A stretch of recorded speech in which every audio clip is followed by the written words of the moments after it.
আচ্ছা, সব শেষে বলি, ঋণের বোঝায় যারা জর্জরিত, বিষ্ণু ইসলাম চমৎকার একটা দোয়া শিখিয়েছেন। আমাদের অনেকে ঋণের বোঝায় জর্জরিত, আছে না নাই? এদিকে কেউ আছেন? থাকলে হাত তোলার দরকার নেই, থাকলে এই দোয়াটা পড়বেন। এক সাহাবীর নাম আবু উমামা, নামাজের ওয়াক্ত ছাড়া উনি মসজিদে যেয়ে বসে আছে। বিষ্ণু বললেন, কিরে আবু উমামা, নামাজের তো ওয়াক্ত হয় নাই, মসজিদে কি? সাহাবী বলে, হুমুমুন লাজিমাতনি ওয়া দুয়ুন। নবী গো, ঋণের বোঝায় এমন টেনশনে আছি, ঘরে থাকতে পারলাম না, মসজিদে চলে আসছে। বিষ্ণু বলেন, আমি কি তোমার এমন একটা দোয়া শিখাবো যেটা পড়লে আল্লাহ তাআলা তোমার ঋণের বোঝা হালকা করে দিবেন?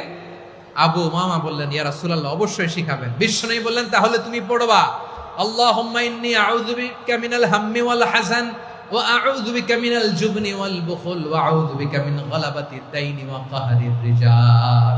ও আল্লাহ, তোমার কাছ থেকে দুশ্চিন্তা থেকে পানাহ চাই, কৃপণতা, ভীরুতা, অলসতা, কার্পণ্যতা, এই সব কিছু থেকে, মানুষের কঠোরতা, আমার উপর মানুষের আধিপত্য এবং ঋণের বোঝা থেকে পানাহ চাই।